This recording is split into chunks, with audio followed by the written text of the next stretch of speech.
La maison du parti de Douala avait été construite lors de l'inauguration, lorsqu'on voulait à tout prix, n'est-ce pas, créer le congrès de la maturité.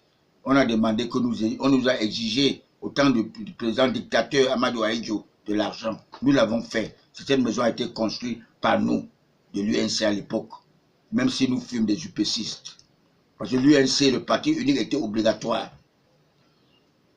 Éviter de mettre en colère la population avec la bouche, avec cette malgouvernance qui provient de notre parti, même le RDPC, le premier-né de notre démocratie, devrait montrer le bel exemple. Le bel exemple. Alors nous voyons que dans ce parti, notre parti, mon parti, parce que j'étais d'abord membre de UNDP, j'ai intégré en 2016 le parti RDPC. Parce que les gens m'ont dit, vous ne pouvez pas soutenir le président Paul Biya étant dans notre parti. Et je suis quitté dans le parti UNDP parce que je me suis dit que c'est un parti régionaliste. Je voulais aller, n'est-ce pas, dans le parti, n'est-ce pas, pour lequel j'ai fait confiance, qui est le parti de flamme, de la lumière. Tous les proches du chef de l'État, les chefs traditionnels, doivent se convertir. Parce que j'avais demandé à tous ceux qui sont avec Paul Biya, n'est-ce pas, qui aillent demander pardon. Ils doivent se repentir auprès de lui. Parce qu'ils ont commis des erreurs. Ils n'ont pas accepté cela. Et sensibiliser tous les concitoyens de rentrer chez eux sans représailles. Parce qu'ils connaissent tous ces révoltants qui sont devenus les terroristes sans vouloir. Car trop c'est trop. La malgouvernance est aussi la résultante d'une mauvaise gestion de nos patrimoines. Raison de plus que j'avais suggéré dans mon esprit spirituel en disant que si tous les fonctionnaires du gouvernement de mon champion, toute catégorie, commençaient leur vie active par la prison, comme moi, à l'âge de 24 ans, enseignant, en 1973, je me suis trouvé en prison. Alors que c'est moi, j'étais parmi ceux qui, n'est-ce pas, donnaient le cours d'alphabétisation, n'est-ce pas, aux gens comme le Tanko Hassan, du parti unique, l'UNC à l'époque. Alors, par malversation, n'est-ce pas, je ne sais pas quoi, je me suis retrouvé en prison. J'ai été libéré, n'est-ce pas, au bénéfice des doutes pour les faits non constitués, n'est-ce pas. J'ai laissé l'enseignement et je travaillais comme ça dans le bénévole. Et en 1976, j'ai intégré la défense SNEC, juste à la période que le monsieur Oboufégué avait remplacé Islamiche, un Français à la tête de la défense SNEC. On m'a pris à la SNEC comme agent de la SNEC.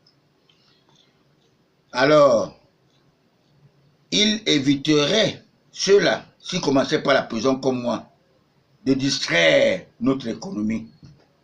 Je le dis, vous avez vu le fugitif de Basile Atangana, Kuna, fêter son anniversaire en prison. Certains malfaiteurs se marient même en prison.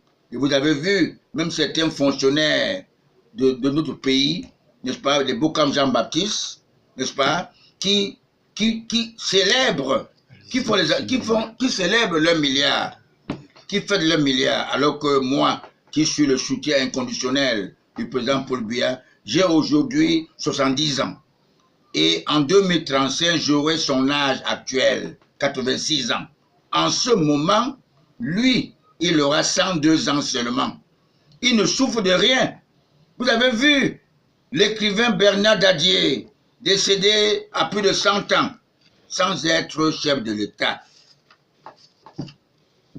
Le vieux sénateur Victor Moukete a 102 ans. Vous savez, dans l'être humain, nous avons une partie que nous appelons nerf sciatique. Le nerf sciatique n'est pas détruit comme celui de plusieurs homosexuels. Vous savez, référez-vous à Sodoma. La gestion est catastrophique. Que les citoyens fonctionnaires qui mettent l'argent de l'État dans leur propre compte sans être inquiétés, ça ne vous dit rien. Les fonctionnaires de l'État qui se comportent d'une manière anarchique. Et vous savez, le feu André Tchungi avait déclaré que Alain Mbengo n'est pas un administrateur, il est plutôt un homme d'affaires. Ce qu'il avait dit avant de mourir, vous le savez. Et il est un monsieur, je peux dire qu'il est au purgatoire, il n'est pas encore en enfer.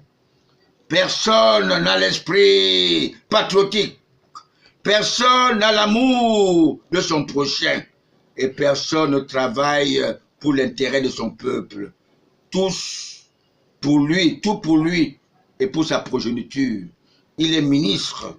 Son fils sorti aussi de la prestigieuse école, l'ENAM, le succède comme administrateur civil, sous-préfet, préfet, gouverneur, futur ministre, au pays des aveugles.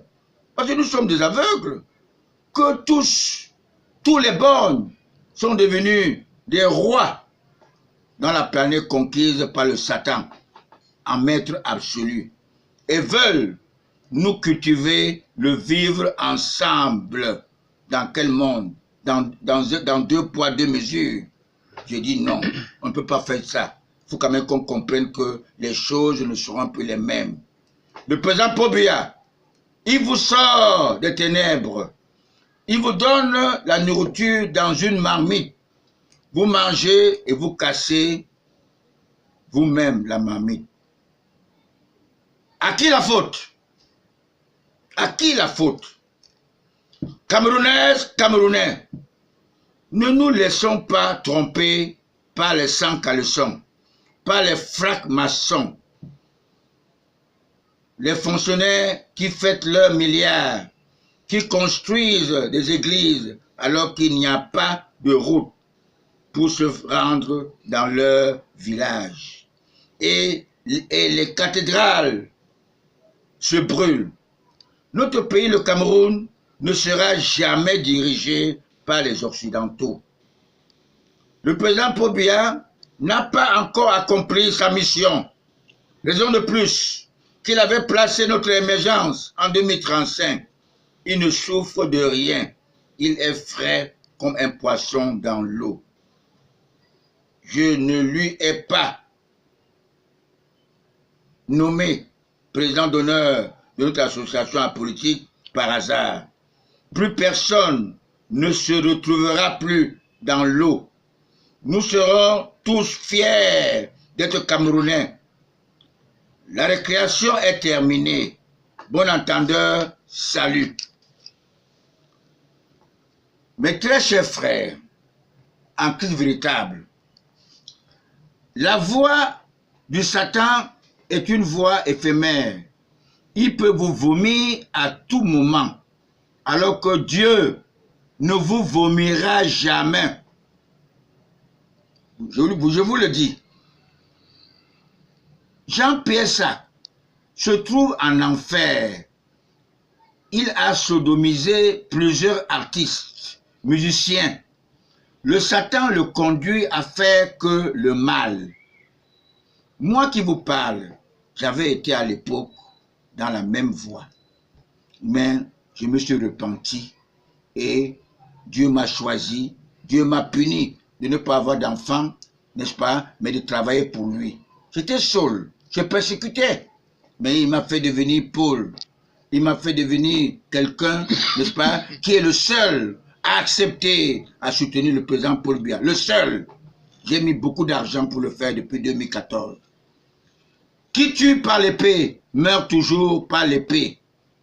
Mais, Mbengo, Alain, personne ne peut occuper un poste de directeur sans aller vers le diable. Si le président Paul Biya ne se réveille pas vite spirituellement, tous ces nouveaux ministres qui l'ont compris, qui sont maintenant dans son bateau, seront neutralisés par ses fils du docteur Louis-Paul Ojola. Ces francs-maçons cruels risqueraient les endoctriner dans leur sale besogne. Ils doivent garder toujours la foi en Jésus-Christ véritable, dans le spiritualisme, sans avoir peur de dénoncer le mal, car le mal, c'est le diable. Nous, les Jésus-Christiens Amok, nous l'avons mis à nu. Ne vous faites pas tromper, même par trompe, qui cherche à défier Dieu. La désignation d'un patriarche, d'une matriarche, est l'appréciation de Dieu d'Abraham, pour qui nous sommes ses descendants.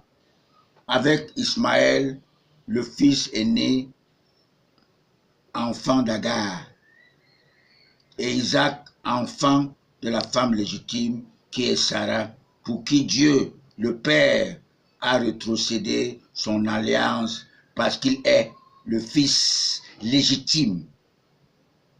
Tous ceux qui sont des polygames, tous ceux qui possèdent tout un ministère de femmes ne seront jamais des patriarches.